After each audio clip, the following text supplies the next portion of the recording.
We back. Our Purple Oath, baby. We back.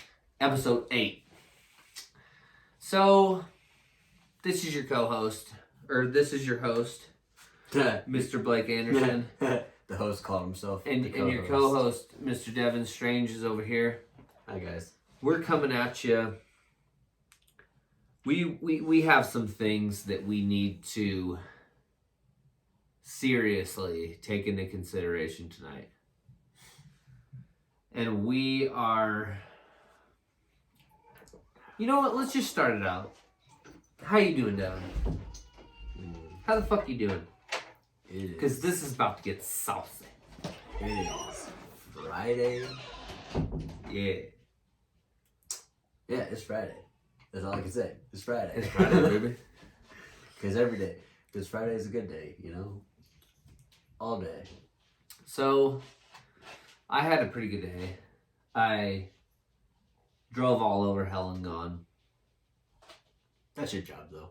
I drove to 1, 2, 3, 4, 5, 6 different cities today.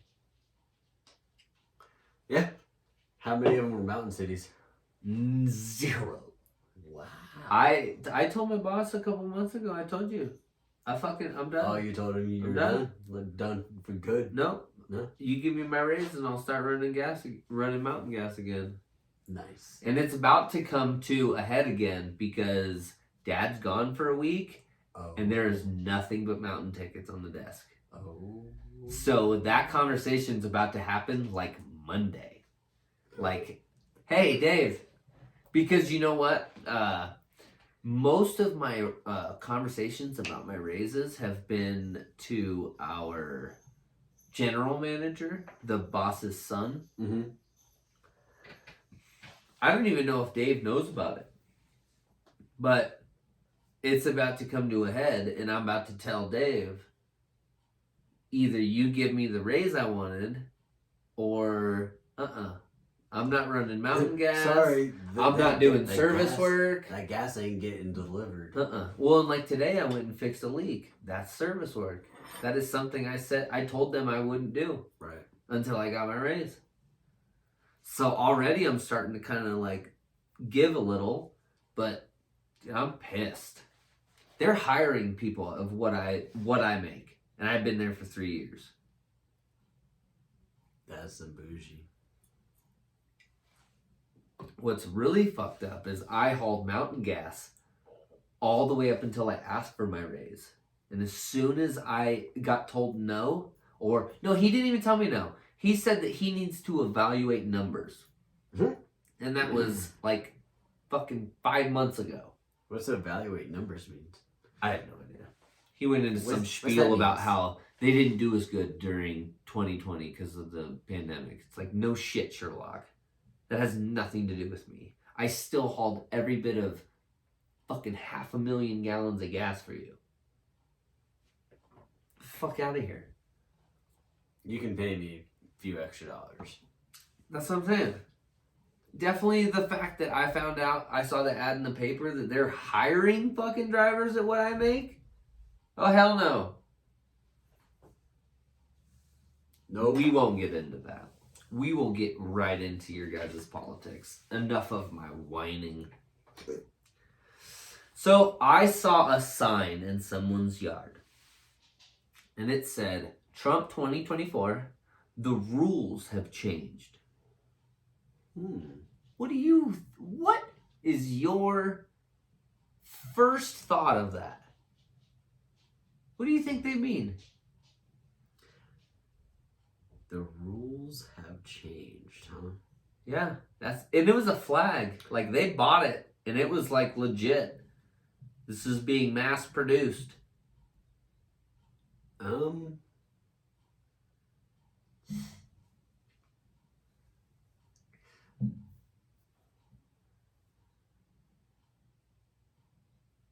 It could be quite detrimental for our country. Having a slogan like that. That's kind of what I thought. I thought the same thing. That's dangerous. That's dangerous having a slogan like that. Same thing I fucking thought. For so many reasons. Like, where do you start? Because we can take our current situation. Maybe I get it. Our politics are fucked up. Hold on, maybe that's why. Maybe. I don't think this is a Civil War time. So maybe that's what that slogan's for. Because where we're at now with the economy, and with Biden's first 100 days, right? We'll get into that. We'll get more into it, but yeah, we have a whole list for his 100 days. Maybe that's what the slogan's for. Is Trump's gonna try and change all the rules again, just like Biden did. When I first saw the flag, my first instinct was they're going off the voter fraud. Like the flag is straight up voter fraud. Like that's what they're running the basis of the flag off of. Like the rules have changed. If the Democrats want to cheat, we can play that game too. It's kind of how I saw it. You know, yeah, I can see that too. Because and this is where I was like, where do you start? You can take it in so many different ways. Yeah, right. Well, no. So because no, dude. And then we can come up with even more thoughts. I'm just gonna keep saying because there's just so many different things that you can take, so many different ways that you can take this. Yes. How do to the current political climate? Right. How do you take it? Like, the rules have changed. What the fuck you mean? What does he mean, guys? We want to know from you. I think that runs us straight into our Trump Owens 2024. Oh, you're gonna run with that, even though you think that's more logical than your DeSantis that you had said? Okay, no. I personally think it's gonna be Trump and Ron DeSantis run 2024. But this Candace Owens thing would shut a lot of people up and would get some people off of Trump's back. The people calling Trump racist, the people calling Trump sexist, immediately gone if his VP is a black woman. Hold on. It is I'm going to put quotations around this, people. Not to mention the interview that those two just did together. I'm going to put quotations around this. The uneducated people are going to be like, yes. Dude, Candace Owens is very educated. I love how smart she is. Every time I listen to her, she teaches me something new. That's why I actually like that idea, because Candace Owens is a strong. The part I don't like about Candace Owens is how fucking snarky that bitch is. Like, it's the same with Kamala Harris. Like, they're two snarky fucking women. And don't get me wrong, my wife has that snarky, bitchy attitude every now and then. But I mean, you could say the same thing. Women could probably say the same thing about us. Right, but the only time that those attitudes have really come out that I've seen is when the wrong thing has been said. Or when they get put in a corner and they have to defend themselves. Or they have been placed in a corner and they're like, you trapped me. Backs to the wall. You're an asshole. Yep. Now what do I say? They have no other choice but to be like, you know what? No, motherfucker. I'm going to stab you in your throat real quick. I'll tell you right now, I like Kamala Harris just as much as I like Candace Owens. But on the same level, I passionately dislike things about both of them. Passionately. Like, I would not want either of them to run a country. Just because I feel like, and hear me out on this, I feel like Candace Owens is so conservative that I feel like it's kind of harmful not to be a little bit progressive, you know what I mean? Because not wrong. I think in politics you have to be somewhat open to the mindset of progressiveness. So I think she is, but let me ask you one thing on Candace Owens. I think. Do you think she resents her black culture? No. I don't think she does. Because the whole left fucking thinks she does. I don't think she does. And I don't either. I just asked that question because the whole left says that. The left is going to say that because they're not running the same narrative. About every black Republican or conservative. Yeah. You don't have the same beliefs in us. You aren't black. But I do see it from the other side. I do see it from these... But it has been historically proven that the racist party has been the Democratic Party. Oh, absolutely. Absolutely. But I think that now they're trying too hard to make up for it. You know what I mean? Oh, 100%. 100%. Like the Black Lives Matter movement was obviously built up from the ground up. Actually, it was probably started by someone who meant well. It was definitely and then completely taken over by politics. And funded by politicians. So we have run through the systemic racism, and I put that in quotations because a lot of people don't believe that that is a thing. But and Candace Owens has also made a very solid argument about systemic racism is all about your parents and your strive to do better. But at the same time, don't you feel like systemic racism explained like we explained it, as it was just black neighborhoods grown that way over time from slavery, and they stayed that way? That now it just hasn't changed? That's more of systemic racism than anything. Well... And I don't think Candace Owens has ever talked about it that way.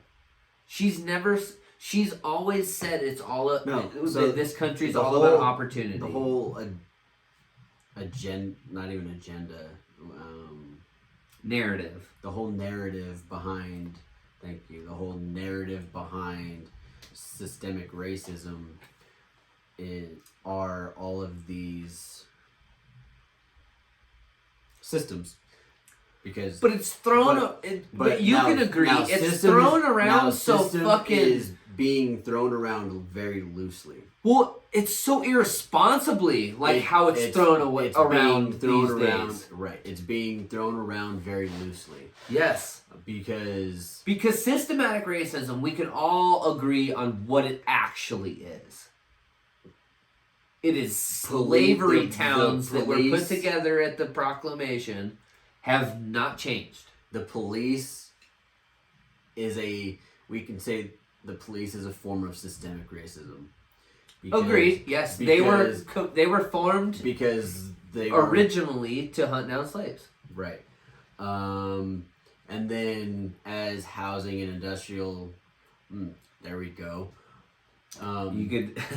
That's another systemic racism. The housing industry, and loans, and the way financial loans were given out back in the days, to where African Americans couldn't even get them.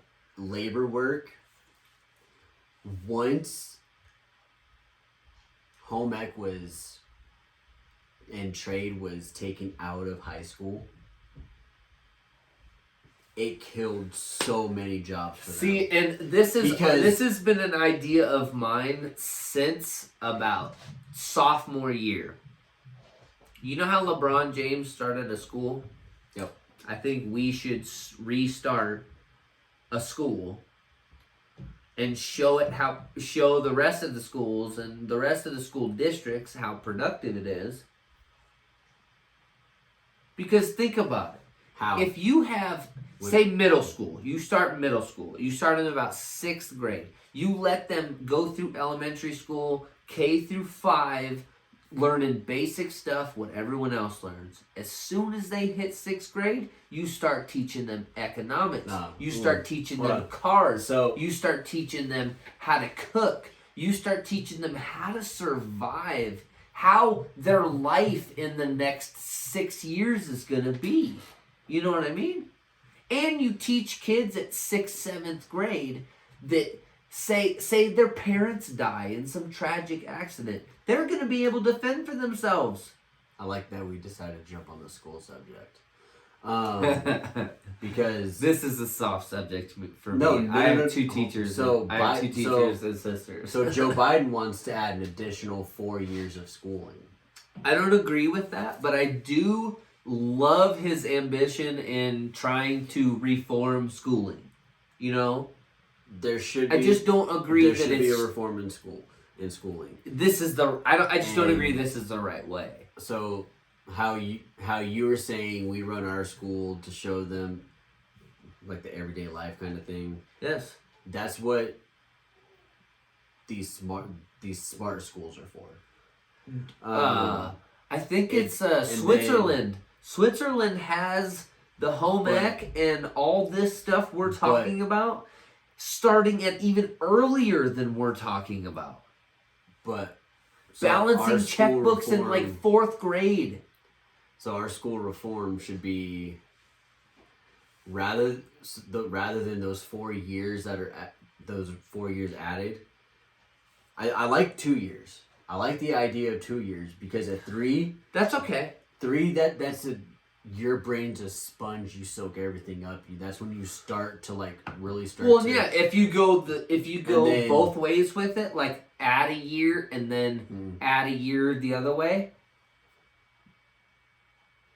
What do you think? Having high schoolers in high school till 19. So Joe Biden wants it's not high school. It would be 2 extra years of like college.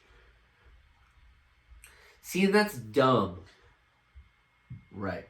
So this is what I think. That's gonna kill the job industry for teenagers, you know? What I think should happen with the school reform, we add 2 years. Let's meet in the middle, add 2 years. At the front end, 3-4 years old. I like that. And yeah, because they can't. What does preschool start? 5? Yeah, and then just like every country in Europe, once you hit high school, you find an internship in the field that you want to go into and learn that trade while you're going to school. See, and I think a lot of our architects and our engineers would be a lot better at their job if they went and worked in the field for the beginning of their career. Being able to talk with just the few individuals so when I was working with Liebherr, I got to work with some Spaniards and a few Germans. And they're like, yeah, they were 8 years older than us, but they've already had 25 years experience. Their schooling's a little different than ours. 25 years experience because they went into the internships. At like 15. At 15. Yeah, I know. At 13, yeah. I know. Their countries are just so much different. Well, and you know how we glorify smart people? Like geniuses can graduate college at 12 years old. I think we need to kind of switch that up. We don't do I enough. think we need to take those geniuses that graduate college at 12 years old and put a hump in their world at one of those years.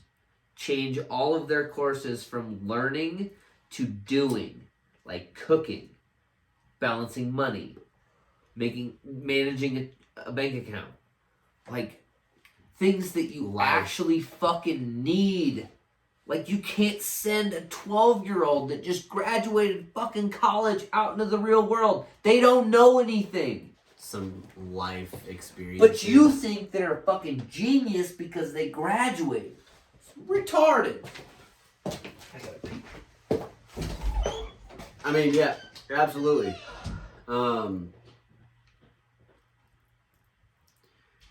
If we allow, I mean, we should allow, if geniuses, or yeah, we'll call them geniuses, we should allow these geniuses to be able to graduate, go through school, learn as much as they want, but everyone should also have general understanding of everyday life, should know the simplest things, their finances, their health,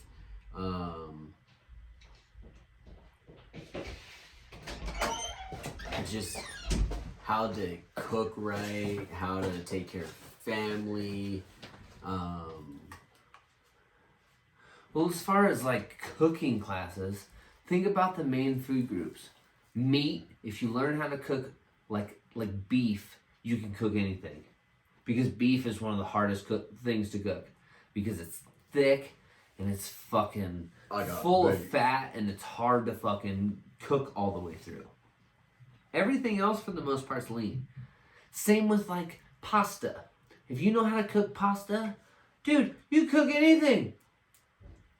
There's like main food groups like meats, pastas, dairies. If you know how to make bread, put flour and eggs together. Like, there's just so many things that these kids nowadays don't learn until they're in high school or they're in college in a dorm by themselves. No, they do not. They don't learn it then. They don't learn it ever. It's not until they do learn. When did you understand how to cook bread? How to cook bread? How to make bread? Yes. I mean, it wasn't that long ago, huh? Because we weren't taught that. Right. I was never taught how to make bread, but I can do it. Give me flour and some eggs. I'll make some bread. I'll make some bread for you. Yeah. That bitch will rise and have some nice fluffy bread. See, I didn't even know about the yeast. I would have completely failed. Oh yeah, you need the yeast to make the rise. I would have completely failed. Yeah, you would have. Yeah. 100%. See, I don't know. I still don't know. I've never made bread. I know how to make pizza in the oven. That's as close to cooking bread as I get. He said pizza in the oven. Yep, that's as close to bread as I get. So, but life skills should definitely be implemented into everyday school as well. So do you think that the country was better off under Trump?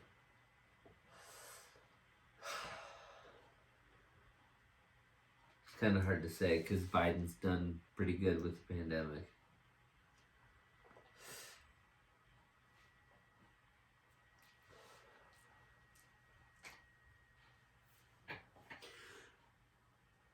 And it's kind of hard to say because Biden's only been there for 100 days. I was gonna say. So you made a comment earlier that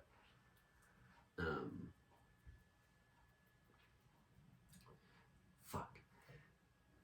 Yeah. It was how presidents don't give their gratitude to previous presidents, haven't given gratitude to previous presidents for certain for accomplishments. Yes. I know where I remember. So we're 5 months into Biden's presidency. About 4 months. 4 months and 10 days or something like that. Oh no, 4.5 months. Yeah, you're right. A lot of what we see is still from Trump. As much as people want to say otherwise.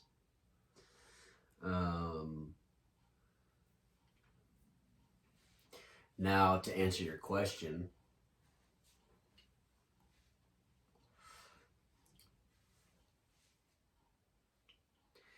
in the current moment, I can say that we're doing okay under Biden. But until Biden finally lifts all of these unemployment benefits, then I will 100% say that Trump ran the country better. And I'm going to say this because having all these unemployment benefits is creating more open jobs, which is going to create inflation into the market. We're going to see our toilet paper costs go up. We're going to see the cost of chips go up. No, give any manufacturer an excuse to up their price. Everything will start to increase.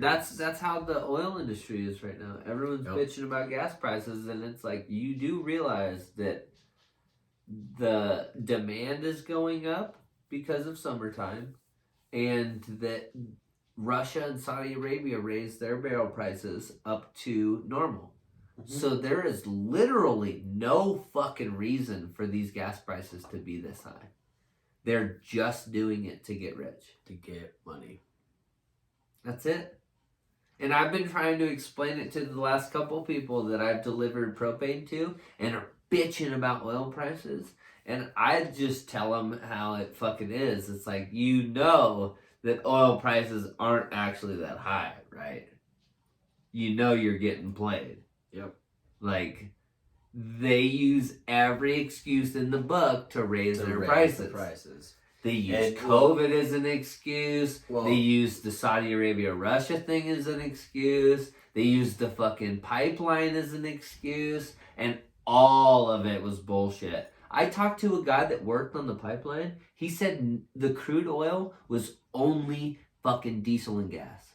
No propane or natural gas went through that thing at all. So for the fact that propane prices and natural gas prices raised when the pipeline shut down was strictly bullshit.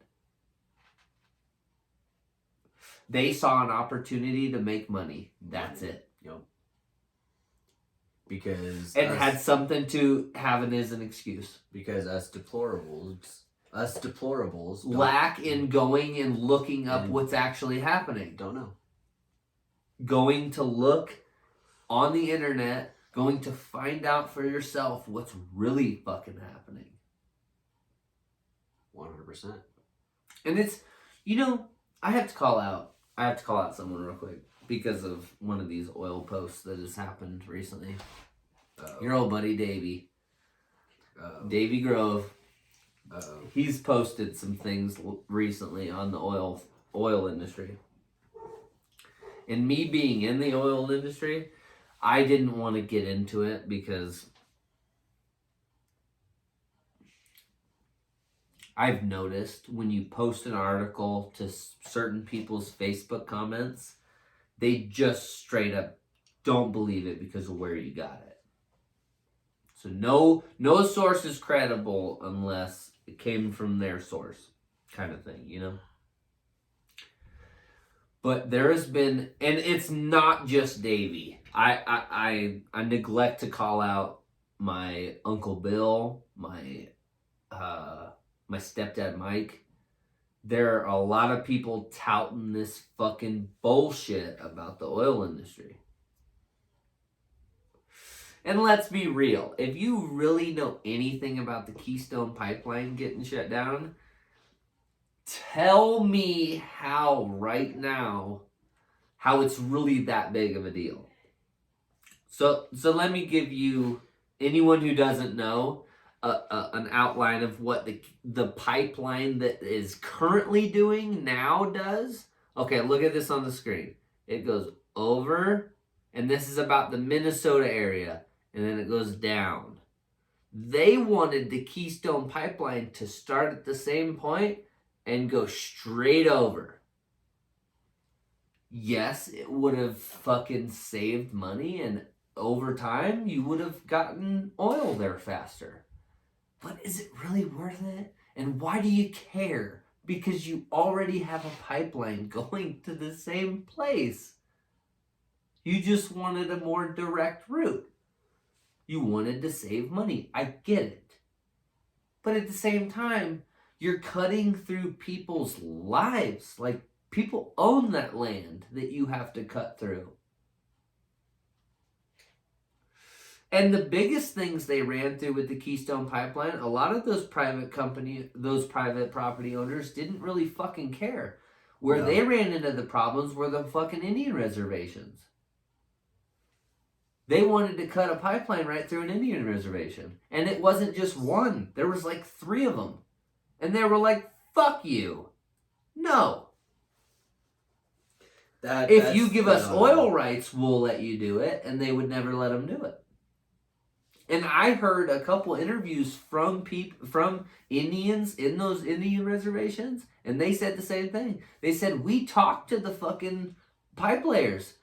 We asked them to give us oil ownership of the oil running through our land, or at least give us access. Give us a pump where you pump our own oil out of your pipeline. Which makes sense, right? They should be able to do that. The pipe is full of fucking oil all the time. All the time. They should be able to pull as much out of that as they want. It's going through their land. Yep. Nope. Weren't allowed to do it. Refused to put a pump on their fucking land. And that's no fucking wonder they had so much fucking backlash. If they just would have complied, sure, they would have lost probably a quarter, maybe half of their profit, but still legalities. It's all about money. It's all about money. Legalities, but yeah, money was the factor in the end. What's going to give them... But it just shows still to this day, Indian reservations just get fucked. 100%. They just get fucked over. No one fucking cares. No one cares. Just sucks. Since the start of... Just sucks. I have such sympathy and empathy for... I guess no empathy, because I have no idea how they feel. But sympathy for sure. I feel so bad for Native Americans in this country. They have been mistreated. Now, granted, since day one. You can say that their education was not correct and that they were taught to fight, but at the same time, you can't say white people are any different. No, Native Americans are probably probably the smartest people I know. And they're humble. And most humble. They're most humble people. So intelligent, it's insane. Well, and that's where all of us learned America. We learned the things about this country from them and then killed them all. It's ridiculous. I have buddies that I talk about Indians, and they literally are ready to fight. They're like, "Oh, you fucking like Indians? Oh, fuck you!" It's like, dude, What is wrong with you? I like all people. You understand that, like, we stole this land from people. I like all people. Like, it wasn't even, like, I hate all taken, people, but I like like, in a war way. It was, like... Thanks for the land. Thanks for the food. It was a slaughter. We showed up with guns and they had bows and arrows. But, yeah, you know. Yeah. So, what do you think, and some of our viewers have probably caught this, what do you think about that Caitlyn Jenner and Sean Hannity interview the other night? I didn't watch the interview, actually. Really? Yeah. So, Hannity went out to California. And he went to talk to old Caitlyn Jenner. And I guess the interview went fantastic. Sean Hannity, I saw that... I know Caitlyn Jenner's getting a lot of shit from the trans community. Oh yeah, the trans community is pissed. Because of how out of touch she is. But that's where I back her, and I'm like, fuck yeah, girl. So... I support her behind her statement. So, I do know what she said. Hannity asked her about the suppression of Trump on Facebook, the fires in California, the taking over, what is his name? Gavin Newsom's job. And Caitlyn literally was all over the place. Like, if the trans or Republican community was expecting on listening to this interview for some kind of clarity, they did not get it. Because when she was asked about the Trump getting banned off Facebook, she just ran into the same thing that Fox News and everyone has ran into the same thing about the cancel culture. About how they're just trying to cancel a man that is trying to speak the truth. But at the same time, me and you have walked through that as, well, that's bullshit because people are dying because of the shit that he's saying. And around January, it started to get really fucking bad. So it kind of needed to be brought to attention to people about how dangerous that is. We know it was bad, but we don't know how bad it really was. You're right. Because there was that nurse, that video I sent you, that nurse that was pretty much in tears because pretty much everywhere she went, every patient that she had treated, behind her back, that patient ended up dying and was marked dead from COVID. You not remember watching all of that? I did. Yeah, I just don't know how much of it I believe. So that's the question is, how far do we, or how much of it do we believe? How serious is it? Is it that serious? I have never once denied the fact that it's real. No, I absolutely think that COVID is... Look at India right now. Like, you can't deny what's happening in India right now. I just question the seriousness behind it. Well, did you see... Me and Davey got into it today. I hope he's okay with me calling him Davey. But me and him got into it today about the whole COVID thing. And he said... He posted something about how the Stop the Spread turned into full-blown communism or something like that. And all I did was like it with the ha-ha emoji. You laughed at it. Because I thought it was funny. Well, you laughed at it. Yeah. So, because I did. I thought, that's retarded. That's It's not like even me as looking at See, like the COVID vaccine. It's that not communism. That one I wasn't gonna. That one I wouldn't have posted. However, But the 15 days to flatten the curve to showing you're vaccinated. yeah, no, I don't agree with that. I don't agree with that. And then below that one, the not see that one coming. Yeah, I don't agree with that we should all have to have vaccine cards and shit like that. That's ridiculous. If you are local to the Colorado area, there are places in Denver that require you to show that you have been vaccinated.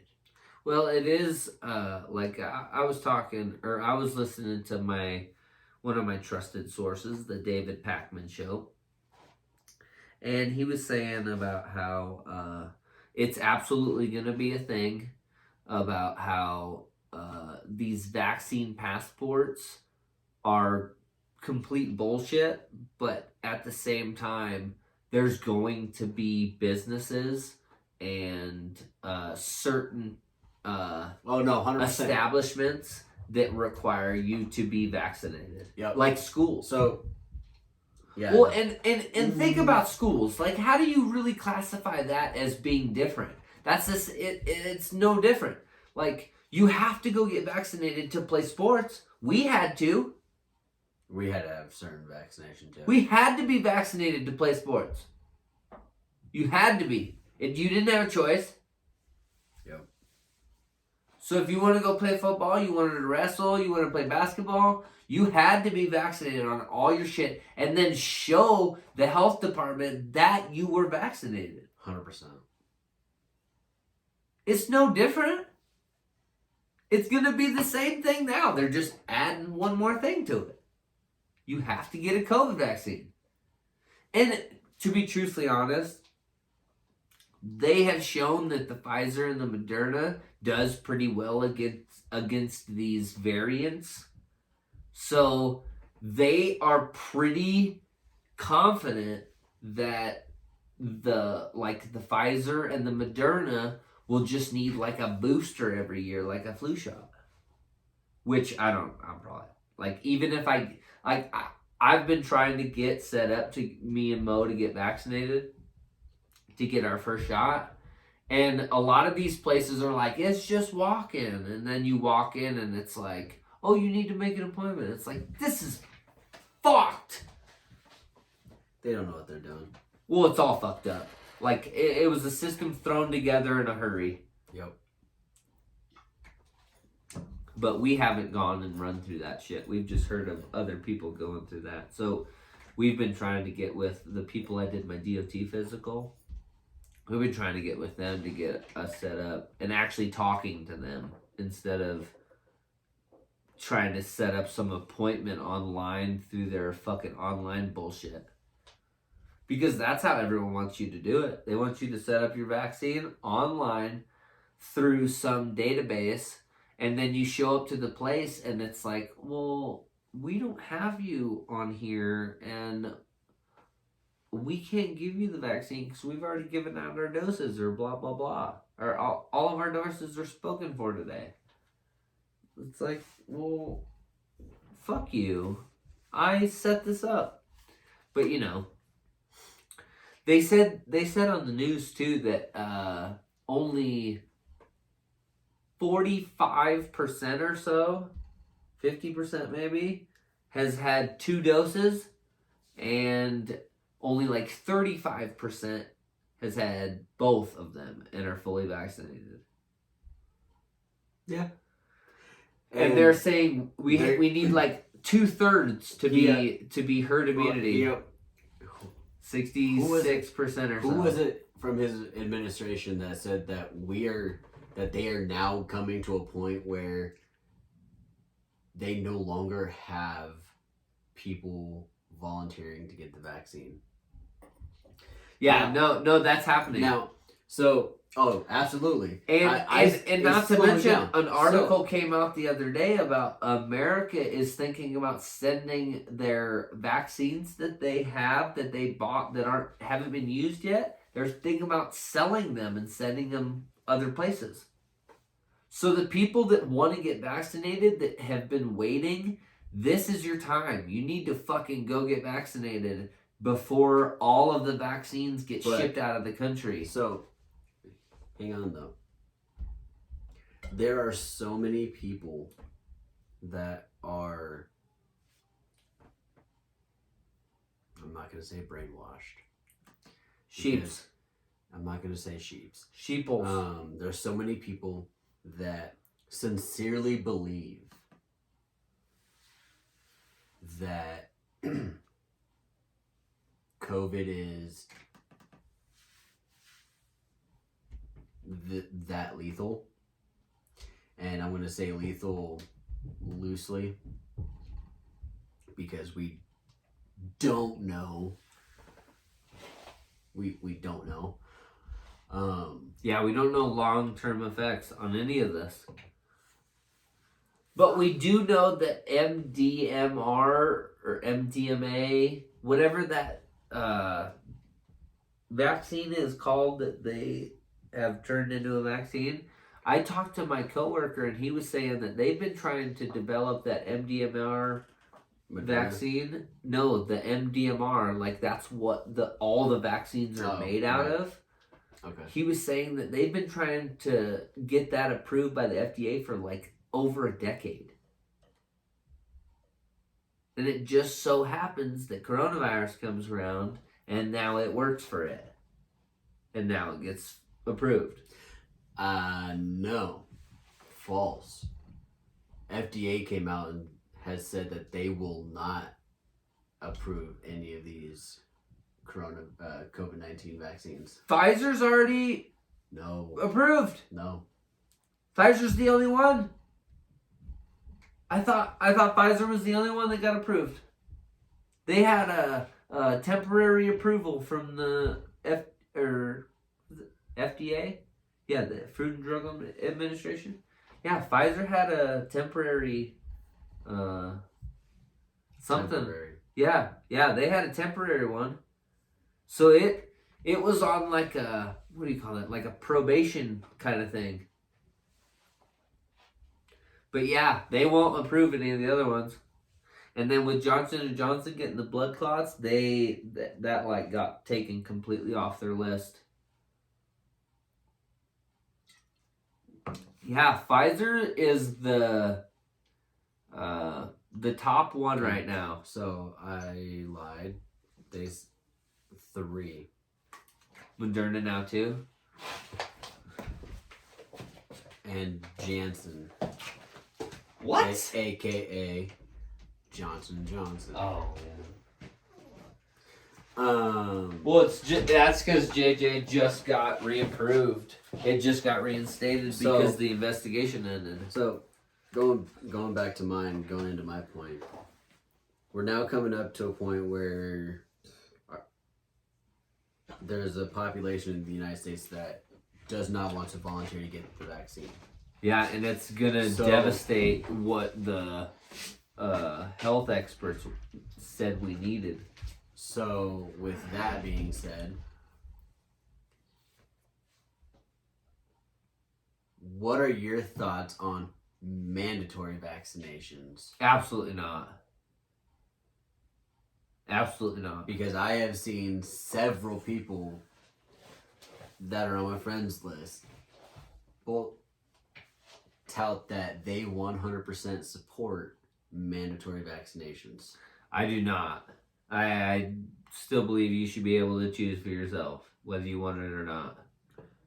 This virus, I mean, guys, we have to, the people that think we should have a mandatory vaccine, hear me out real quick. You have to understand that this vaccine has a mortality rate of above 98%. You do understand that there hasn't been a pandemic in all of our history that is that high of a mortality rate. Let's just think about that real quick. And then hold up, bear with me. Another thing. This is a cold. We have had coronavirus around for hundreds of years. This is just a strain of it that is a little more amplified. Yes. It clings on to certain people's weaknesses, such as asthma and obesity, Yes. and people that take fatigue in bad ways. So stop thinking of it. Wait, as you're saying the unhealthy people?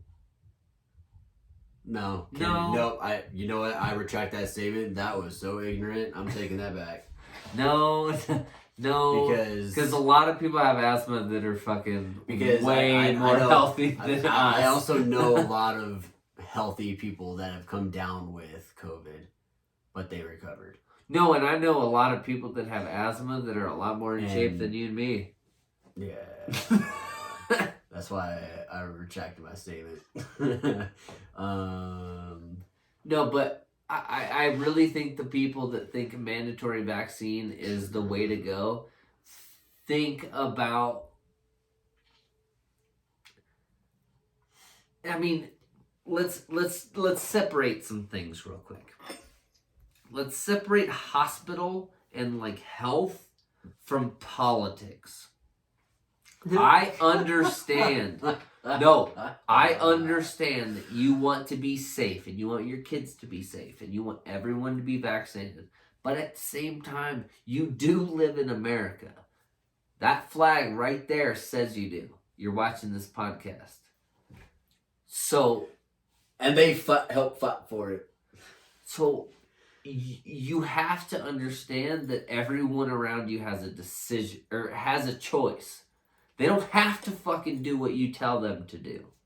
Unless you're the president of the United States. They don't have to do shit. And even in that, that's been proven in the last president. You don't have to even do what they say. And even with this police reform, you don't even have to do what the police say. Then that's wrong. You should. You should do what your officer tells you to do. And your likeliness of getting shot dramatically decreases. You know what? So now that we're there, let's talk about that recent incident with that teacher that was calling the Mexican cop a Was that killer. Ridiculous? Whew. Wow. You know she was 3 margaritas deep. Oh, she had to. You know she was 3 margaritas deep, and she was doing that to distract him from her being drunk. Had to have been doing something, yeah. Dude, that's immediately what, like, I thought when he walked up to the car, like, I was like, what kind of drunk bitch would say that to some person she doesn't even know? Like, how do you know he's a piece of shit? You don't know. He could be the nicest person in the world. She called him a killer, like, several times. Well, and I just don't understand this whole bullshit about every cop is bad. So, I do. I do. No, I do. And let me explain. Uneducated does not mean bad, though. No. So, here's the thing. When you have a bad fruit sitting in a basket full of good fruit, it's going to make the rest bad. Eventually, the rest will go bad. Okay? See, and that's absolutely true. So think about. Hold on. I'm going to take that. Hold on. Take that. Keep that train of thought. I'm going to keep that train of thought. Let me just finish my thing. Okay. Let me just finish. So now we have one bad cop who's notorious for doing whatever. But you have... being aggressive. Being aggressive. But you also have this group of good cops who are just as responsible, if not more responsible, to step into the situation, but don't. Because they know he's in the wrong. But because they are the same, they're not going to intervene. It makes them equally bad. Absolutely. I've tried to run through this scenario with, like, your brother, and he's just like, no, that doesn't make sense. Like, you can't judge people off of that. It's like, yeah, but at the same time, happens. Tell me this right now. if there was a guy in front of you, whether it was your dad, your grandpa, a sheriff, if they were killing someone, wouldn't you step in and stop? 100%. Like, it's the same with the George Floyd thing. I think the lady that was recording the whole thing is just as guilty as the officers. Guilty. What the fuck is wrong with you? Everyone. Why didn't you put yourself in harm's way to save that man's life? Everyone there is just as equally responsible. That's what I'm saying. That whole thing got caught on camera. He sat on his neck for over 8 minutes. Oh my God. You can't tell me that. It takes 3 seconds to put the phone down and No tackle doubt. him. No doubt. 3 seconds to put the phone down and boom! Literally, lay the fucking hammer on homeboy. Literally, that's what I was thinking the whole time I watched that video. It's like, dude, drop the phone and go fucking Brian Urlacher that motherfucker. 100%. At least George is going to get 10, 20 seconds of breathing. If while the commotion is going on. Oh, no. While you just tackled homeboy. There's going to be so much more commotion because... Yeah, you're going to be the center of attention now. Yeah. You just fucked up homeboy. Knee him in the head while you go out. Dude, you just saved someone's life. Worth it. Now looking back, it's like, well, and that's the same thing all the testimonies were. I wish I would have intervened. It's like, yeah, it's kind of hard to put your life on the line for someone else's. But at the same time, hindsight's 20/20. Now you're looking back, it looks pretty sweet now. You would have saved someone's life. You didn't know it at the time. You didn't know he was about to die. Didn't know it at the time. You didn't know you were watching someone be killed. And that's what's so hard about that fucking shit.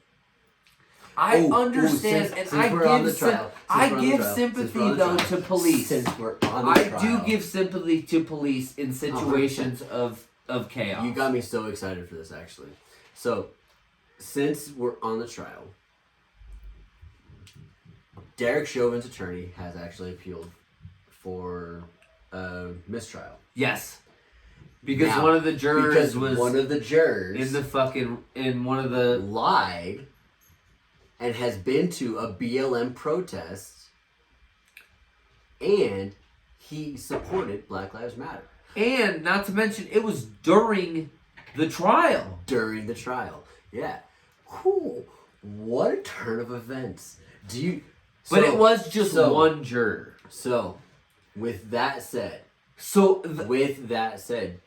will the appeal go? I don't think so. Will the appeal be approved? I don't think the appeal will be heard because of just one juror. You don't think so? Because there was like 12 of them. And it was a majority that decided in the end. Well, usually when it is legal for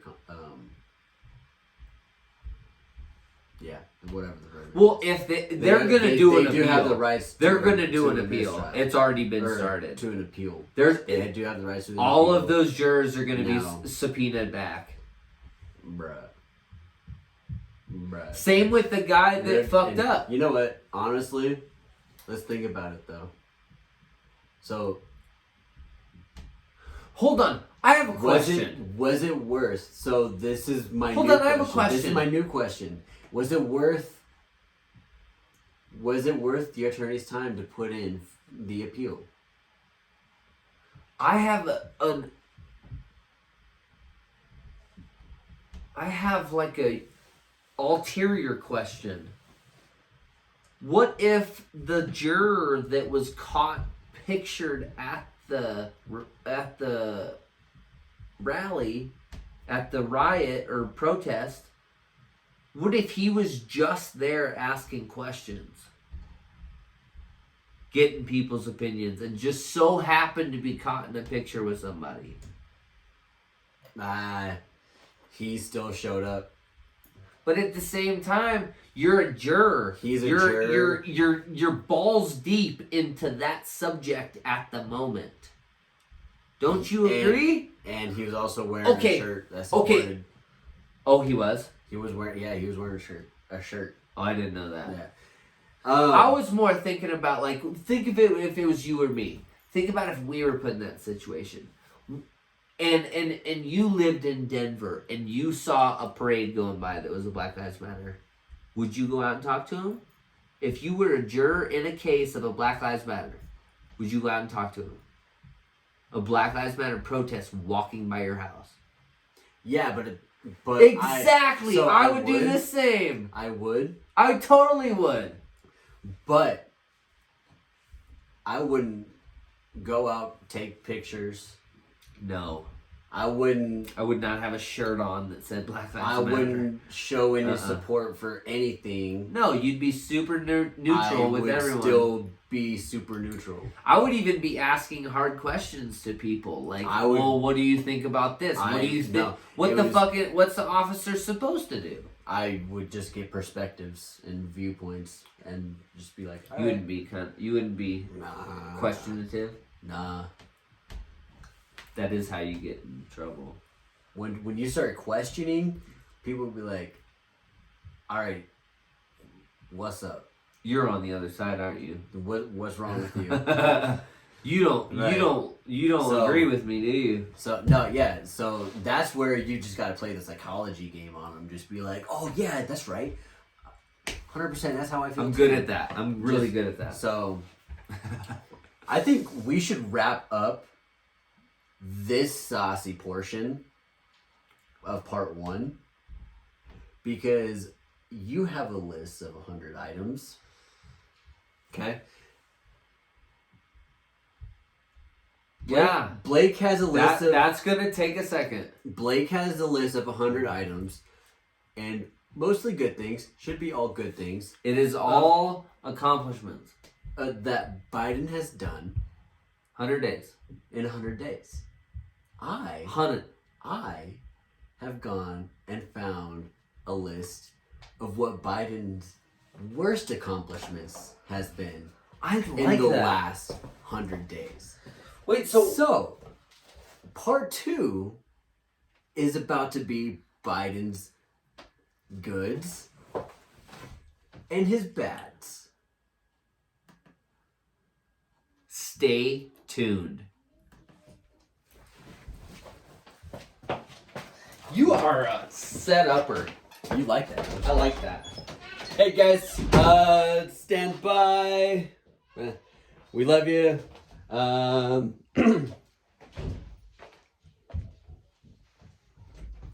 taking a commercial break.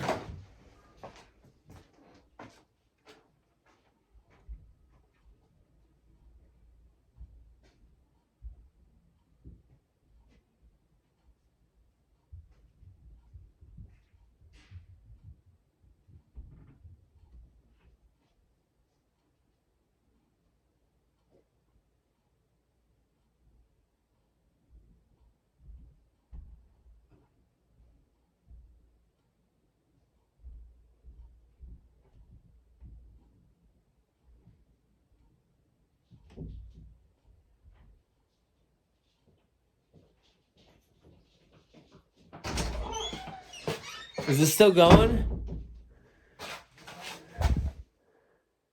It is. Very nice.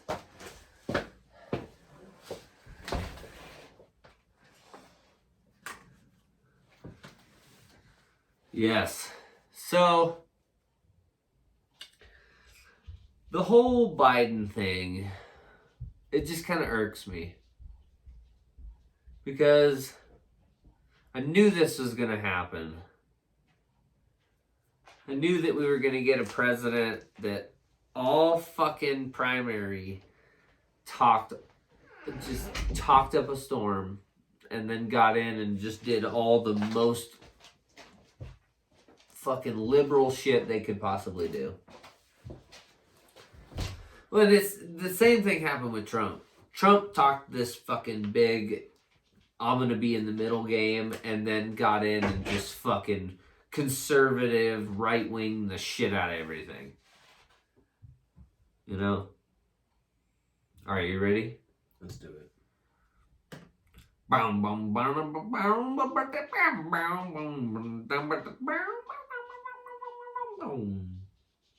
Yo, this is part 2. Our purple oath Because, we all need to have that bipartisan outlook. We need to work together. We need to come together, conservative, liberal, all of it. We have to make this work. We can't be divided forever. So, yeah, that's my intro. All right, part 2. 100%. Part 2, baby. Bipartisanship. Woo! No, Part 2, baby. Let's do this. Part 2. So, we are about to run through some shit for you. How are we going to do this? You do one, I do one? Because we got a list. Oh, man, no doubt. So, yeah. Or you go through all of yours, and then I go through all of mine. Or we go through all of the bad and leave everyone on a good note. I like that. Okay, let's do that. Yeah, let's go bad first. We're going to go through all the bad. So, because bad might contradict some of these. Yeah, 100%. So, let me find my handy dandy list. We are 100 days in to Joe Biden's presidency. 100 days, roughly. First one on the list, bad juju from Mr. Biden. Biden's open borders agenda has created a border crisis. Yes, it has. I think we can all agree on that. Yes, it has. 2, Biden tried to suspend deportation, weakening immigration enforcement. Yes, he did. 3, but he did, it kind of makes sense though why he did that, because Trump did stricken enforcements in that aspect during his term, to where deportation was like almost immediate for anyone. You know what I mean? Continue. It's still wall related or border related. His wall was not terribly wrong. He has obstructed border wall construction, including through his budget request, which would eliminate all funding for the border wall. Experts say border walls work, and borders construction obstruction is literally throwing the border wide open. I don't completely agree with that, because Trump did replace almost 100% of the existing border fence with his new border wall. He just didn't put... He did put like 100 miles or so of new wall. There's a side note to this comment, to this number 3 too. Biden's orders even stopped gates from receiving replacement motors so they could close. See, that's just unproductive. You know? Yeah. Number Counterproductive. 4. Number 4. Border state Democrats warned Biden's White House about a border crisis fueled by his policies, but the administration ignored their warnings. I mean, yeah. But we all knew that was coming. We all knew that Biden touting this shit about, oh, everyone come. We knew there was going to be a surge. This is so dumb. We just didn't know it was going to be all kids.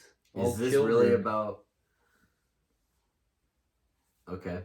So now experts estimate 1,000 illegal immigrants are escaping into the U.S. each day during Biden's border crisis. How many? 1,000.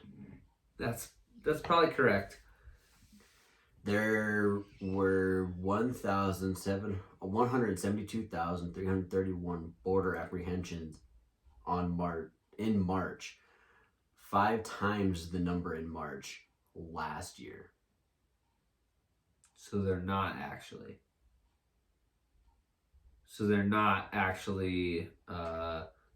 closing down numbers on apprehensions. No. Numbers are a lot higher. Yeah, they're still doing it. Nearly 19,000 unaccompanied children were taken into custody in March, the highest monthly total ever. Yeah. See, that's what I've seen lately. It's been just fucking kids. All the kids are coming. It's all children. Customs and Border Protection forecast 184,000 migrant children will cross the border by the end of 2021. Hold on, think about this. Think about piece of shit parents. We all know one. Yeah. Think about them just sending their kid over to the United States. They're gonna have a better life. Will they? Fuck yeah! Some of them. I'm gonna say a good majority of them will. Well, it depends on what age they get there. If they get there young enough, fuck yeah, they're gonna have a good childhood. It also depends on... If they get there as a teenager, no, they're gonna be scarred for life. They're gonna be like, fuck this country. Well...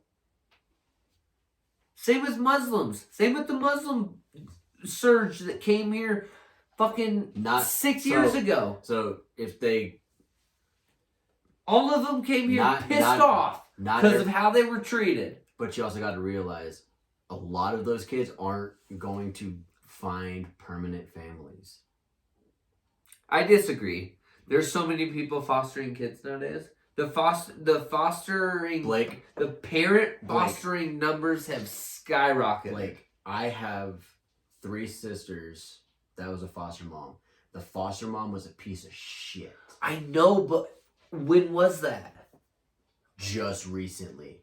Because, like, last year and the year before's numbers for foster parents was skyrocketing each year.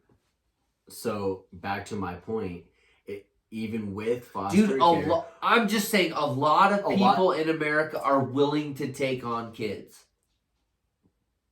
Because they get paid for it. I would take on a kid. I don't care about getting paid. So, there are a lot of people out there that will foster a kid for the paycheck from the government. Absolutely. And do. And not give a rat's ass about the child. And do. Yeah. No, they get paid for like 8 or 10 children. Again. Right. Yeah. So that's why I'm saying we don't know. Yes, I would want to say a lot of them will have a good life. But there is still the chance that there's still going to be a good portion of them that will not. Because... Well, think about a foster home. A foster home, they just get a big house and then get government payments for each kid to pay for the house.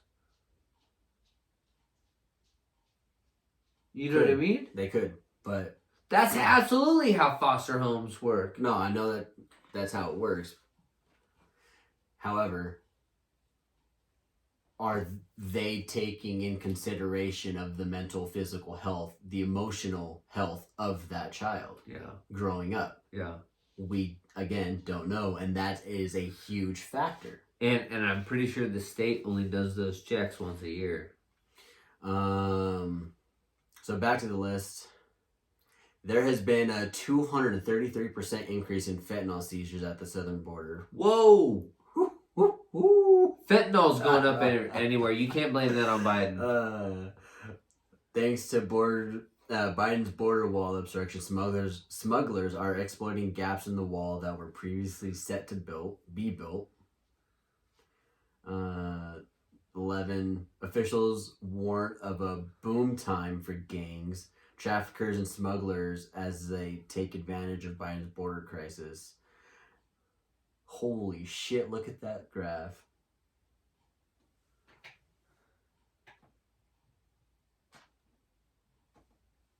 Wow. That's bad. That's over 200%. Yeah, I hope that's not accurate. That's that's rough. Biden's crisis of leadership on the border, number 12. In response, Biden has repeatedly tried to gaslight the American people about the seriousness of the crisis. Biden refused to recognize that a crisis exists. Secretary Alejandro Mayorkas insisted that he doesn't think a crisis exists. Press Secretary Psaki also falsely claimed there is no crisis. Jen's hockey? That's what this is. Jen Psaki. Jen Psaki? You have to look into this, bud. I like Jen Psaki. That's why I said you're gonna have to look into this. I like Jen Psaki. 13. When Biden finally admitted there is a crisis that ended up on the border, the White House then insisted that there is not their official position in completely insane. Wall back. Wait. What? I'm gonna restart that. That was all fuckered up.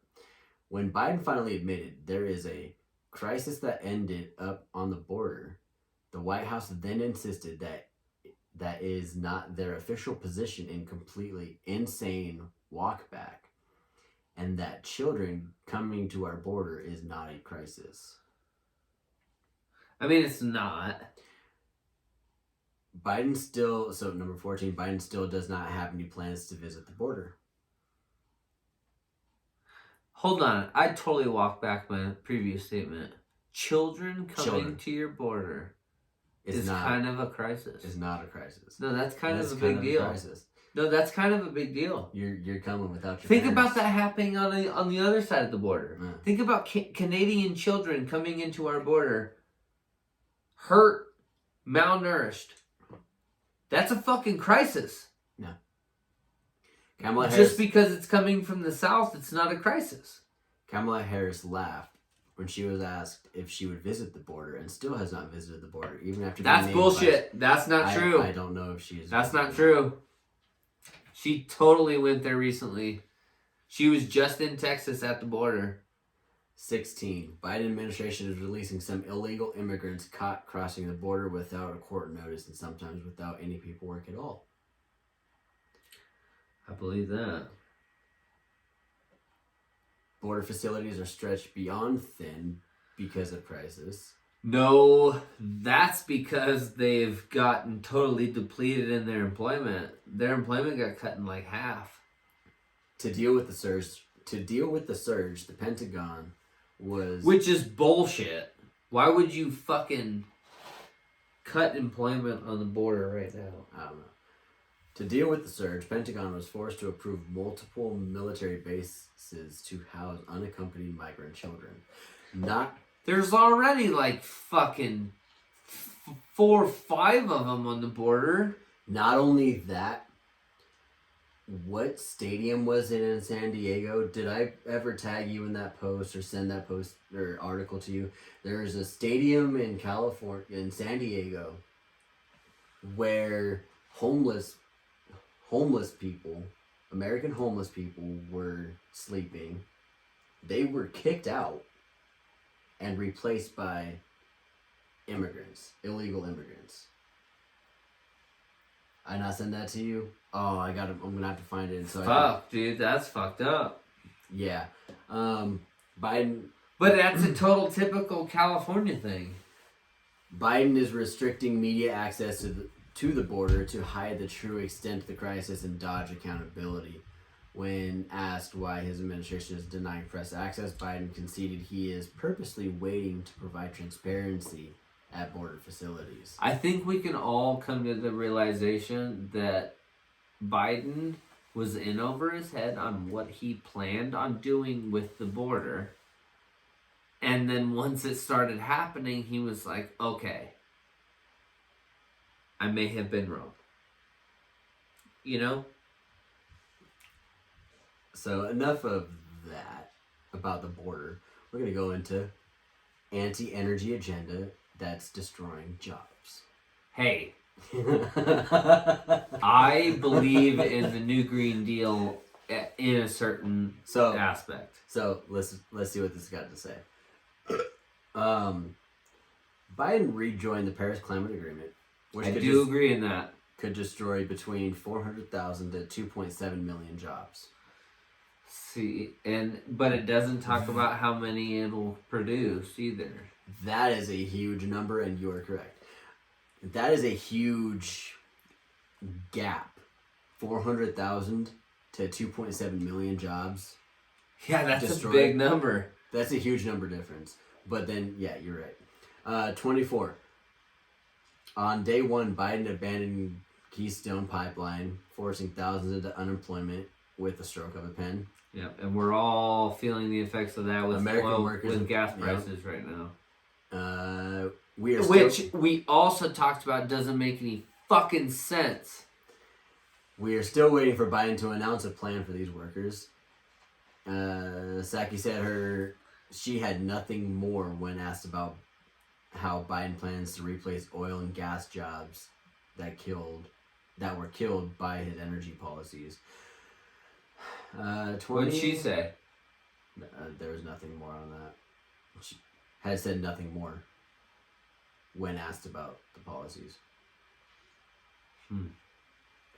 Yeah, I've been a little sour about that with the Biden administration, about their lack of transparency on the oil industry, because a lot of the people in the oil industry are just kind of in limbo right now, hoping that their job is still there a couple years from now, which is bullshit. When asked about the workers forced out of work by Biden's policies, administration officials have dismissed concerns, saying they need different jobs, different education, and that that there are jobs that might be sacrificed. Well, we already knew that with the switch from green to fossil fuels. While Biden implements policies to kill American jobs, he is... Whoa, that's strong language with the kill thing. While Biden implements policies to kill American jobs, he is kowtowing to China and Russia so they cooperate with his environmental agenda. See, and Biden has called out China, like, for the past month about, you need to get your fucking shit together. Biden nominated an interior secretary that believes oil and gas extraction on public lands should be permanently banned. Say that again? Biden No fracking? Extraction on public lands. That's fracking. Yeah. Biden is proposing massive job-destroying tax hikes. Whoa, what do you mean by that? Because they said the middle class and the lower class won't be affected by taxes. I'm getting there. That's just the category I'm about to go through. Because I heard some Republicans say the other day that Joe Biden is lying to everybody. That's the title. Oh, yeah. That's the title of the category that I'm going through. I didn't believe him, but if you're right... Biden is proposing a job-destroying $2 trillion tax hike to fund a Green New Deal-style infrastructure package, which studies say would threaten 160,000 American jobs and lower workers' wages. Who's paying for it? I don't know. Let me finish these last two comments on it. The Penn-Wharton budget model analysis of the plan found that it would shrink the economy and lower wages. A Rice University study similarly found that tax hikes Biden has endorsed, such as the corporate tax rate hikes in Biden's bill, would kill 1 million jobs in 2 years. No, that makes sense, though, because it becomes a more efficient job, and you need less people to do it. Biden's proposed tax hike would raise the combined tax rate on U.S. businesses to the highest of any country in the G7 or OECD. Yeah, with help from China. Biden's first tax proposal has already Biden's first tax proposals are already breaking his campaign pledge. If you make less than $400,000, you won't see one single penny in additional federal tax. According to reports, Biden's planning to propose even greater tax hikes, raising taxes on capital gains to over 43%. What? Say that again? 43% taxes on capital gains. Over. Oh my God. Over 43%. So there won't be anyone flipping houses anymore. 43%?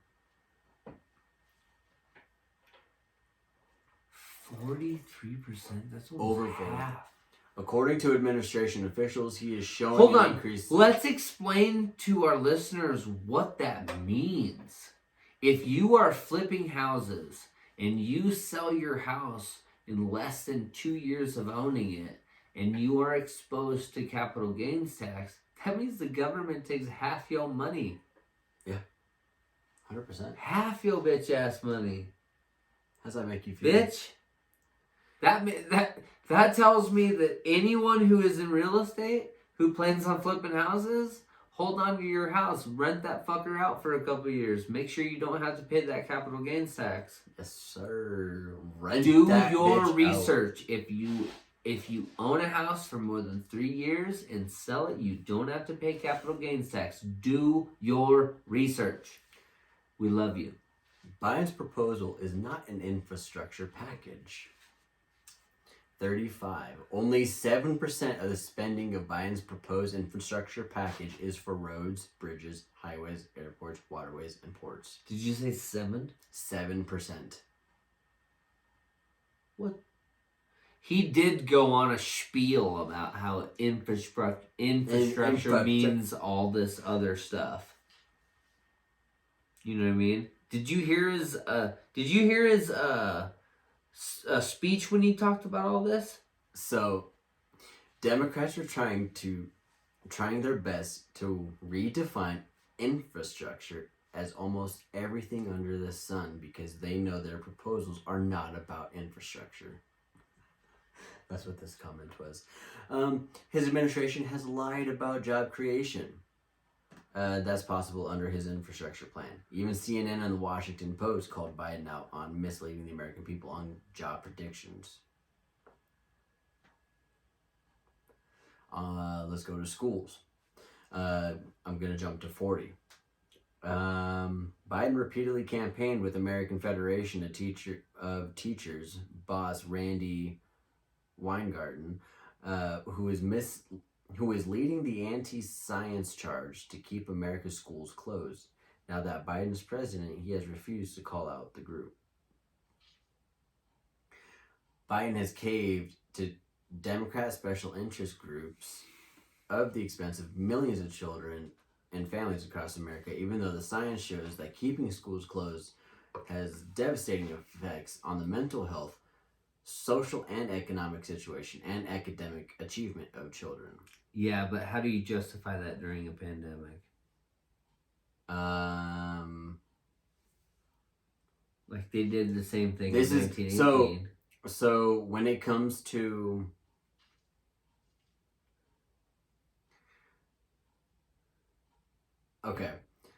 mental health, being able to go to school was our out from whatever BS we might have been dealing with at home. I agree with that. Right?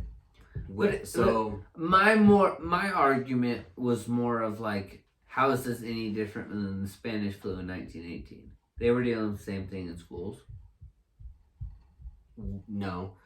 The difference is there's a lot of schools that are offering children to go to school at home, do in-school learning 100%. No, but I feel like back in 1918, we were sophisticated enough then that the teachers were sending paperwork home for the kids to still learn, but they knew they couldn't be at school within the group. That's not so the academic achievement portion of it. I'm just saying it was very similar. That's all I'm saying. Right, but you also gotta think. There's kids that can only learn with that one-on-one guidance from the teacher. That's because these days kids are very pampered. That's the only way I was able to learn. But in 1918, you only had one way. Like there's one teacher in the whole town. There are people that are hands-on learners. No, I know what you mean. That's what I'm trying to say. I know what you mean. So having that one-on-one interaction helps people be able to understand material better. Not having that interaction with your teacher to be able to understand material. I have seen my cousin not give a shit about school and he's supposed to graduate. You know how far behind he is? If it was the fact he was going to school, it'd be the others. It would be completely different. He'd be ahead, and he wouldn't have to be playing this catch-up game so he can graduate. Yeah. Now, the social economic effects, being shut down, we were cooped up in our houses. We were told we couldn't go out. We couldn't spend our money. And then they gave us... No, it was the opposite. We were told to stay in our houses, but spend all of our money on helping small businesses. That's the message I got. Stay home. You remember when the pandemic first started? There was no one driving on the roads. There was no one driving. It was literally So the reason why it was more of the message to support your local business, your small local businesses, because that's what they thrive on. Well, and that's the people that were gonna. Those were the people that were gonna be impacted the most. Ones, right? So, like a Chili's ain't gonna, like they're not gonna go out of business. But still, we still have all of these small businesses that have been shut down because of it. Absolutely. But there have also been people who have sat at home, not done anything, and have just continued to just make a paycheck, Absolutely. Continue to build this wealth. And once that floodgate is open, that everything's open, they're gonna want to buy everything under the sun. See, but I don't see that as like a flaw in the pandemic. I more see that as like a flaw in like the welfare system. No, I'm saying that's the flaw in the economic situation. Because when you have a lot of people that then want to do a mass buyout, just like stocks, if you have people constantly buying into a stock, you're going to push that price up. The more people are buying things because they were at home, because they couldn't buy it before, the more people believing in you, right? For sure. Maytag up their prices over 20% during the pandemic. Wow. Made bank. Why? That's how they were going to make their money.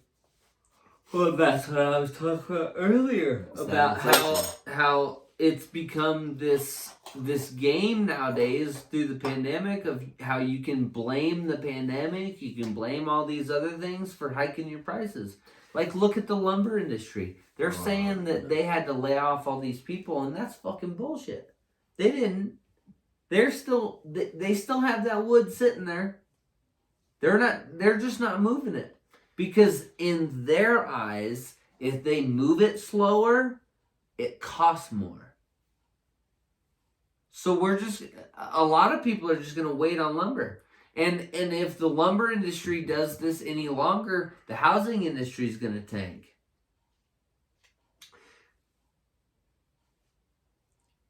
Back to my list. We need to... Whoa, we're already halfway. Yeah. Wrap up your list, baby. All right. So, Biden is refusing to speak out against the growing anti-police rhetoric in the Democratic Party. That's the topic. Yeah, but we both have come to the conclusion that police reform and all that needs to start in the police academy. Ooh, I like this one. I like these next two. But that's just me. The Biden administration has refused to condemn anti-police comments from Democrat members of Congress. That's number 45. Number 46. Press Secretary Psaki refused to condemn Maxine Waters' inflammatory comments about Chauvin trial that we've got to get more confrontational. That led into a physical protest. Yeah, that's not acceptable. 47. When Nancy Pelosi repeatedly defended Waters' call for confrontation, Biden kept silent. Yeah. I mean, everyone knows. Now let's go to court packing. 49. Even though Biden criticized court packing for decades, check these comments out from 1983, 2005, and 2019. He has refused to speak out against. Let's check out 1983. What did he say? Oh, no. It's going to take forever to load. I was going to say, packing the court that's a topic, because if you go back to the founding fathers and what they meant for the court to be, they meant for the court to grow with the population of the country. And it did not. It stayed with about 7 to 9 judges its whole existence. There was a mathematician / a political historian talking the other day on the radio station I listened to, and he said that technically, if the court went with the founding fathers' ideas, we would be at about 15, 16 judges right now. In 1983, Biden said President Roosevelt clearly had the right to send the United States Senate and the United States Congress a proposal to pack the court. It was totally within the right to do that. He violated no law. It was logistically absolutely correct. But he then said it was a bonehead idea. He went on, it was a terrible, terrible mistake, and put in question for an entire decade the independence of the most significant body, including Congress, included, in my view, in this country, the Supreme Court of the United States of America. See, I think Trump is going to come out 10, 20 years from now and say that his Supreme Court justices were a mistake. Amy Coney Barrett, Justice Roberts. All right. We can just close on the bad with this topic of 1, 2, 3, 4, 5, 6, 7 comments or points. Yeah. 51. Despite his campaign, topic. Biden says goodbye to bipartisanship and hello to extremism. Oh, great. Despite his campaign promises, Biden is rejecting bipartisanship in favor of hyper-partisan process to pass trillions in spending without Republican support. On what? It doesn't say. That was probably the pandemic relief bill. Probably. 52. Even the left-wing New York Times editorial board and members of his own party are calling out Biden for refusing to reach across the aisle. See, and that's again bullshit, because every time Joe Biden or Trump reached against the aisle, they got denied.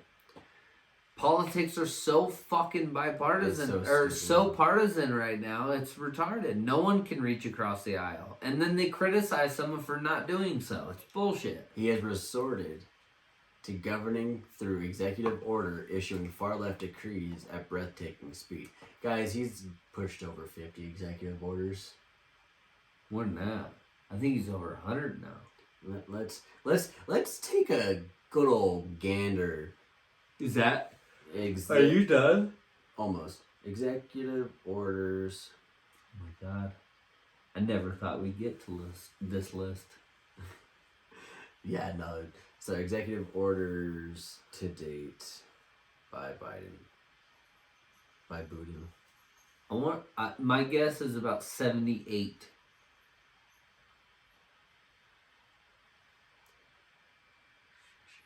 Let's see.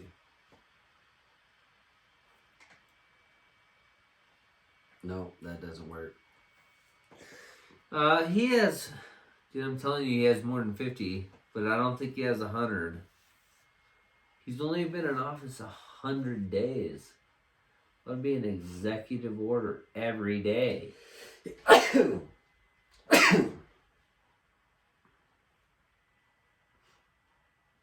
There's fucking presidents that don't have like... Okay, so it's been 42 executive orders. What? 42 executive orders, 16 presidential memorandas, 65 proclamations, and 13 notices. So 42? Yeah. Yeah, I didn't think it was 100. That would be a little much. Biden declared that no amendment to the Constitution is absolute when discussing the Second It's Amendment. not. It's not. An amendment is not absolute. We've added fucking how many amendments? We can, that's the thing, we can add the amendment, but we can't take them away. That's not true, because the 13th Amendment was taken away so that women could vote, and then the 10th Amendment was taken away so that slavery was taken away. Only if it was voted out. Yes, absolutely. Amendments can absolutely be abolished. So going back to number 55, Biden declared that no amendment to the Constitution is absolute when discussing the Second Amendment.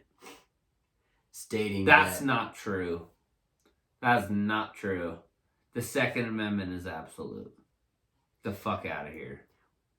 56. Biden is filling his administration with far-left activists, including important positions at the Department of Justice, Homeland Security, and ATF. Despite promising, and 57, despite promising unity and compromise on the campaign trail, the only unity Biden has shown is with Xi Jinping and Vladimir Putin. He has spoken to Xi and Putin more times than Republican leaders Mitch McConnell and Kevin McCarthy. That's... I don't know if that's true, though. I don't know. Anyways, so there's the 40 minutes of bad that Biden because I do know that Biden has his Republican rabbits, if you will. He has his messenger Republicans, you know.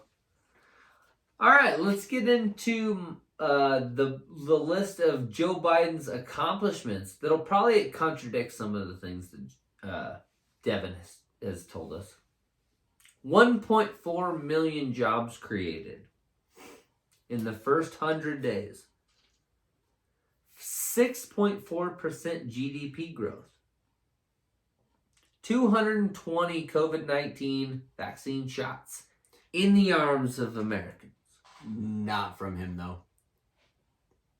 That was the only reason why that many shots was even able to get pushed out was because Trump.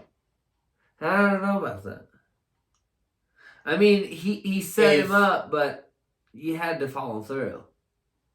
If Trump didn't have the vaccine... Trump didn't, though. Trump had no plans. Literally no plans. If Trump didn't have the vaccine made, the vaccine would have never Trump been didn't pushed. have the vaccine. He did, because everyone was getting... Then why was Trump had nothing to do with the vaccine. They were getting vaccinated back in January. No, Devin, I need you to understand that Trump had nothing to do with any of those vaccines. Continue with your list. There was not a single vaccine created in America. Continue with your list. We're going to disagree with this one. There was not a single vaccine built in America. I'm not saying that. So Trump had nothing to do with any of the vaccines. Getting the vaccines here was a different story. I am saying we are disagreeing with that whole statement. Continue with your list. 100 million Americans have been fully vaccinated against COVID-19. 145 Americans have had at least one dose of the COVID-19 vaccine. 4 out of 5 seniors have been vaccinated. Passed 1.9 trillion COVID-19 stimulus package, where 90% of the benefits went to low-income workers and the middle class. I want to get into that a little bit. Everyone talked about how toxic and how overspent this stimulus package was. But now here it is, 2 months, 60 days later after everyone got their stimulus package, and no one seems to be complaining anymore. So I don't see how the stimulus package was a bad thing. Other than adding that The- $1.9 trillion to our... The unemployment benefits that were added into that package. Yeah, I don't know too much about the unemployment benefits on the package. Oh, if people are making $300, $400, $500 extra on an unemployment. I do know that like when it first started, when like last year about this time, my mom said that she was making more than what her paycheck was usually because of the unemployment. But I thought they had figured that out to where it kind of balanced out, and they figured it out to where like people that were making a paycheck got the stimulus check and weren't like way over what they were normally making. But I don't know. He passed. This is more added to more onto the list.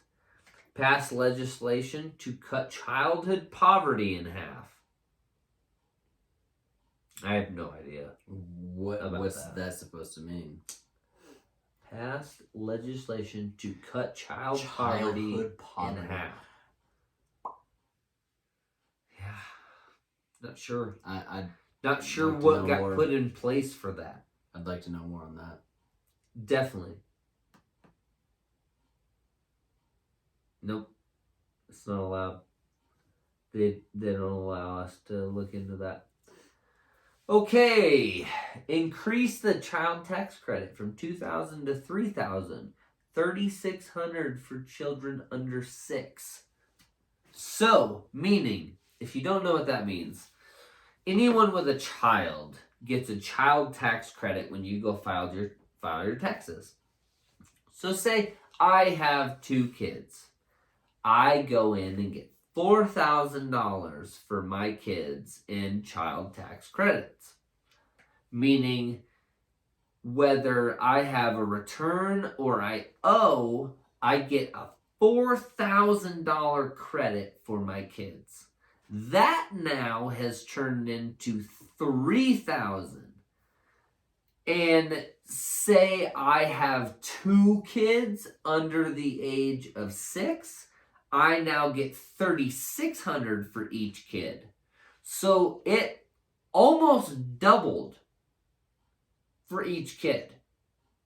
So if you have kids, you look at that and are like, yes, I fucking love you.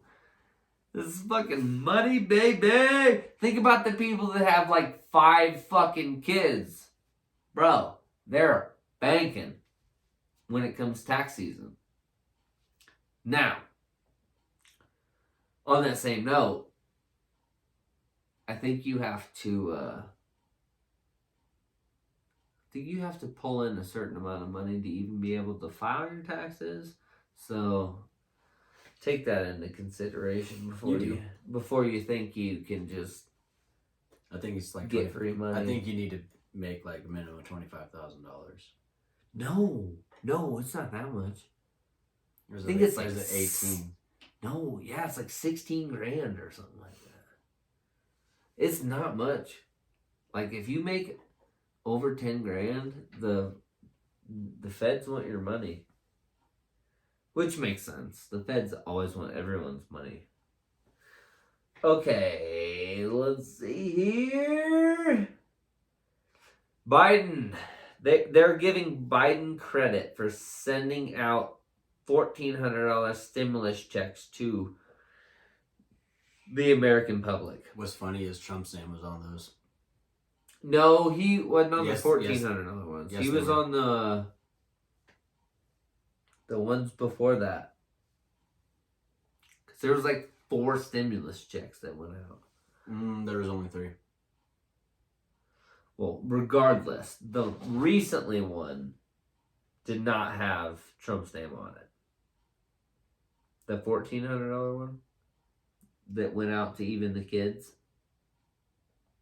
Because there was literally parents complaining about their like 5-year-old kid got $1,400 check. Like, well, it's your kid, so it's your money, not theirs. Fuck them.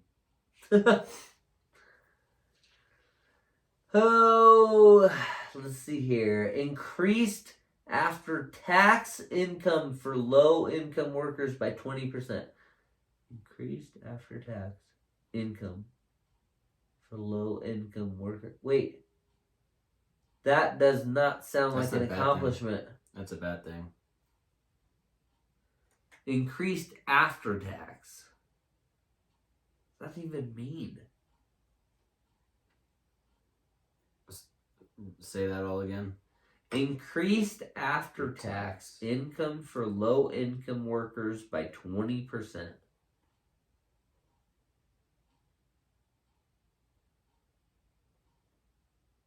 Like, is that how I'm literally reading this now, right now? You are increasing a tax after the fact that they've already been taxed? Yeah. Yeah. For low-income workers? Yeah. And then it's 20%? 20%. How is that an accomplishment? Did it used to be higher? I don't know. It must have. Yeah. It had to have been. The only way that it would be an accomplishment if it was higher than that. It had to have been higher than that. Rejoin the Paris Climate Accord, which people can arguably say that is not an accomplishment. Yep. You agree, I disagree again? Yeah. Continue. I think that's a good thing. Rejoin the WHO. I think that was a necessity. a good one, and I again disagree, but continue. Raise the minimum wage for federal contractors to $15 an hour.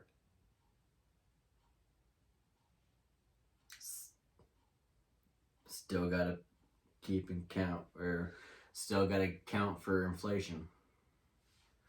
I think that's a good thing. I think our minimum wage is far too low. However, minimum wage is still too low.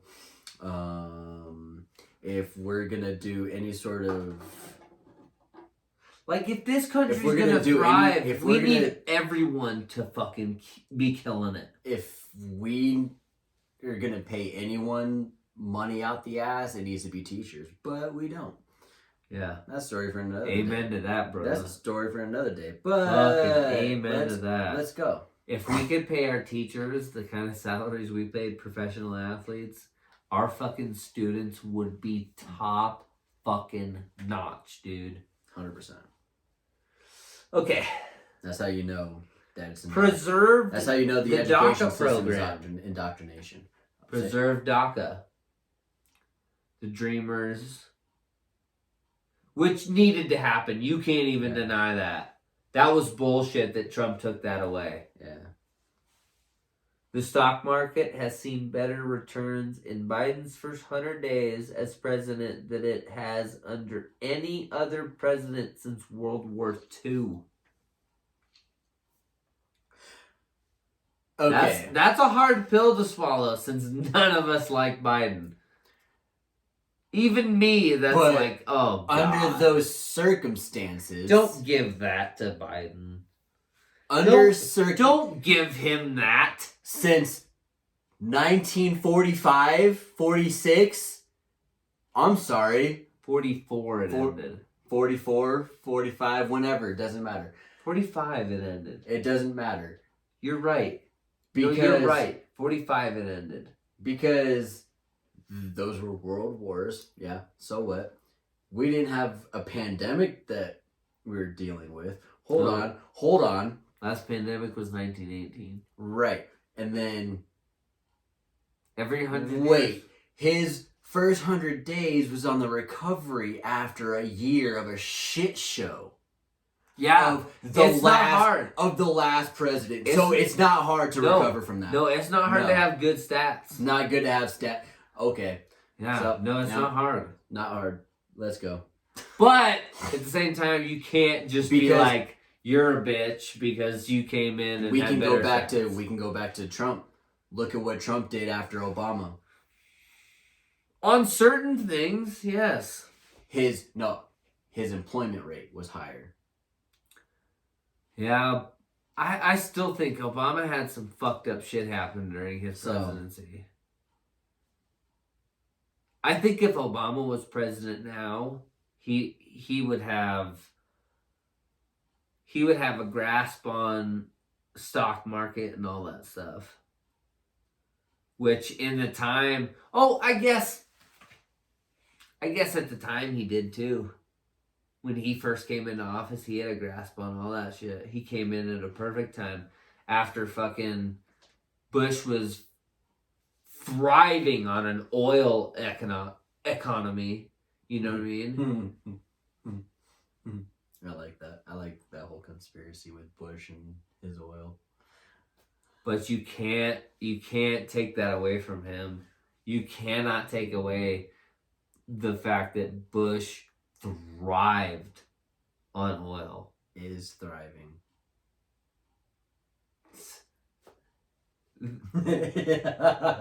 He's like, hold on. He's like, wait. I'm not going to say 9/11 was planned, but I'm going to tell you right now, George Bush and America profited way more than they should have after that fucking tragedy. That's all I'm going to say. Let's continue your list there. So, they formed a task force to promote unions and collective bargaining, announced a full withdrawal of troops from Afghanistan by 9/11, halted more than 100 harmful Trump-era environmental policy decisions. I want to get into that, because even you can agree with the fact that Trump literally came in and took out like a fuck ton of rules that was put in place by the environmental agency. Like no, as far, well, and then look at how harmful it was 4 years later. Yeah, I'm dying right now. Literally. No, but I'm serious. Like it was scientifically proven that almost every single law that he took out during the environmental reform costed him greenhouse gas numbers and deaths from like the elderly in certain places because of lack of emissions. And these are things that a lot of the people that live in the sticks, that drive diesel trucks, literally just laughed at us for saying. But it's kind of serious when you live in the city and you can't breathe. Because living out here in the sticks, you don't have to deal with that smog. You don't have to deal with the smog. Nope. It's different in the city. And we both grew up in the city. We know what those fuckers are dealing with. And then now that we live kind of like on the outskirts of town, we see what those fucking outsiders were saying this whole time. It was like, you don't need no clean air. What are you talking about? Well, now I see. It's plentiful out here. Yeah. When you go to the city, not so much. It's not. It's totally different. Okay, let's see here. Signed a 2-year lobbying ban on appointees. What does that even mean? Wait. Signed a 2-year ban on lobbying appointees. Signed a 2-year lobbying ban on appointees. That's actually a good thing. Signed a 2-year ban on lobbying appointees. They just can't be lobbying like any that just means like you can't be in limbo asking for money, right? Yeah. That's good. Yeah. That's how you prevent Donald Trump's. Yeah. Some people disagree with me on that one, but Okay, reverse Trump-era travel ban on several Muslim-majority countries. Me and you can both agree that that is probably not a good idea. Certain countries, I understand.